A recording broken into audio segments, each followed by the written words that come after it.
This is a vacuum former machine. We have a couple different versions here at the school. This is what we will use to make our custom whitening trays. Each machine has several components in common. The first is the heating element on top, and this swivels back and forth because there are going to be times we want to place it over our tray material and times we want to push it to the side. The next piece is the sliding tray component that will move up and down that you'll use to hold the tray material, lock it in, and then underneath that is the vacuum base. There are different styles of these machines. We're going to show you the difference. This particular machine has a timer knob, and the timer has to be on for the power to turn on. So the power button only lit up, the heater only lit up when the timer was turned on. The next button next to it is the vacuum button, which you only turn on when it's time to place the when it's time to do the suck down of the material onto your cast, and it's really loud. Okay. Another version of this machine looks very similar. There's a few differences. The sliding tray is a locking one, and so you have to unscrew the knobs counterclockwise to lift it up, and then you have to tighten them by screwing them in clockwise. And then it has the same swivel for the heater, and then it just turns on and off onto the heat, which has a red indicator light. Once the heat is at the level that you want it, you switch it to the other way to turn on the vacuum. So these are your trimmed models that you took on your patient partner. We have you guys trimmed those so that there is either a hole or just a U-shaped model.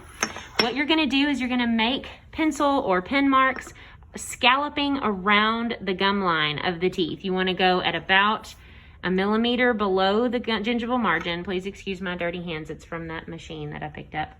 You want to go all the way around lingual and buccal surfaces to draw that line. That's the line you will use to trim your whitening tray. Before you turn on the heating element, you are going to load the whitening tray material, which comes in as a clear plastic square, into the sliding tray. The tray lifts up. You place the material square and make sure that it overlaps the little rubber edge. That's what locks it in. Close it and lock it by pressing the handle down. And then you're gonna lift it up so that the material is directly under the heating element. Swivel your heating element around over the top of it and turn the heater on. Then you will place the model that is marked directly on the base that has the little holes in it under the heating element, and then you wait. The other type of machine is very similar. You're going to place your square of whitening tray material overlapping the rubber edges, closing the lid, and this one has a swivel latch, swivel it to lock it. You will lift this one up and it should lock itself up in place. Move your heating element over the top of it, turn the power on, and make sure that you twist the timer so that the heat light will turn on.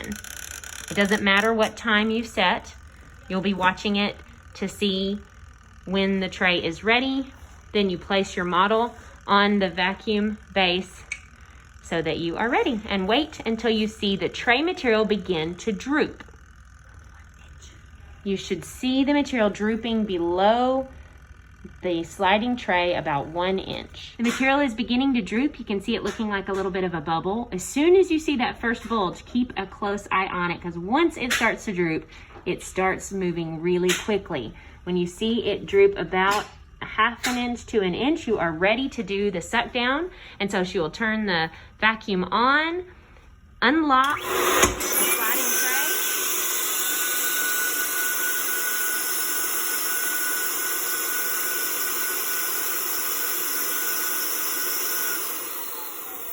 You allow the vacuum to continue pulling for a while, and then you move your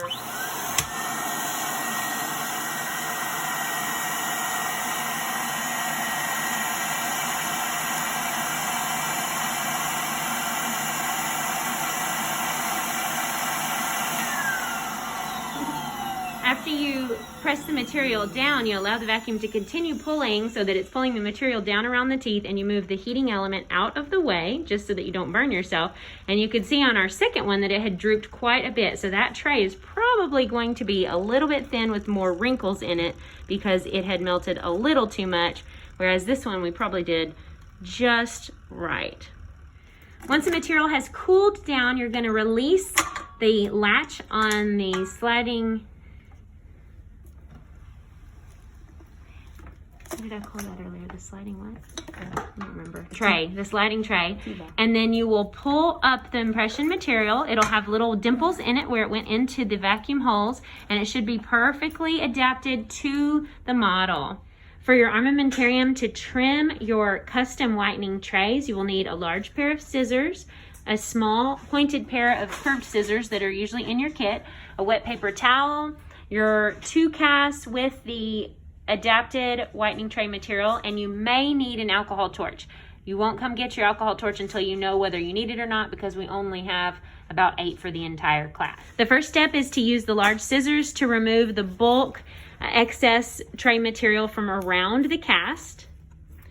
You will cut this away relatively quickly so that you only have tray material covering the cast. Then you will remove the tray material from the model.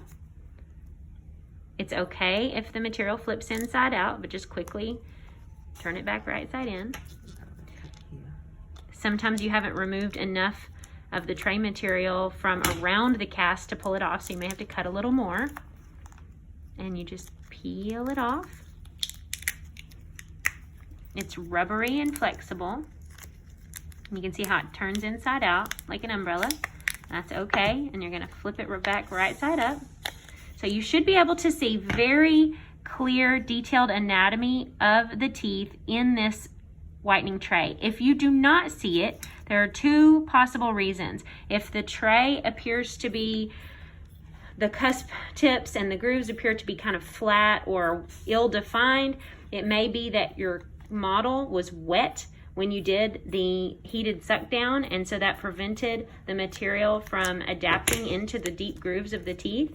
It also could be that you did not allow the tray to heat enough and it wasn't quite soft enough to fully adapt down into the grooves. So now we will remove more of the excess material that covers the base of the teeth. Remember, our final product is going to be scalloped against the gingival margin, about 1 millimeter from the gingival margin, so all of that excess can be thrown away.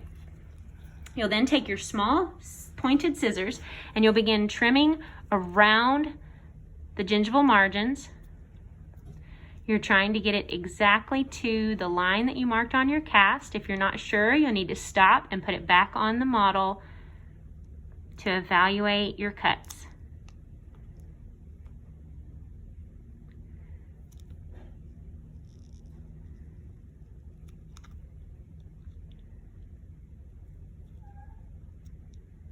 And you will do this all the way around on the buccal and the lingual.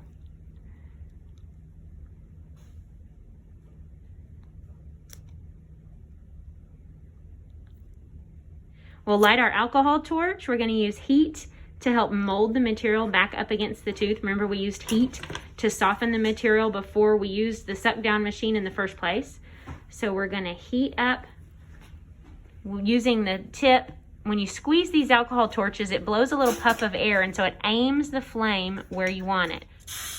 So when you squeeze the bottle, the airflow pushes the flame toward what you're aiming at.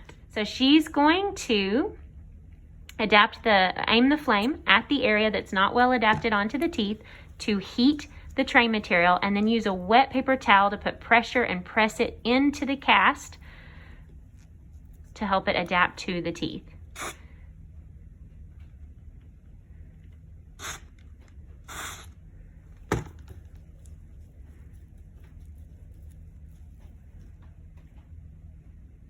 Much better. When you're done adapting the whitening tray onto the cast, then you will take it off and put it back on a few times just to make sure the fit holds, make sure that the adaptation stays after you remove it and replace it a few times. And then you are going to get ready to fit these into your patient partner's mouth. You will need to put gloves on. You will clean the tray. You can cavicide it. Rinse it first, then you can cavicide it. Rinse the cavicide off, and then you will fit these onto your patient partner's teeth and check the fit there. The fit inside the mouth should be the same as the fit on the cast.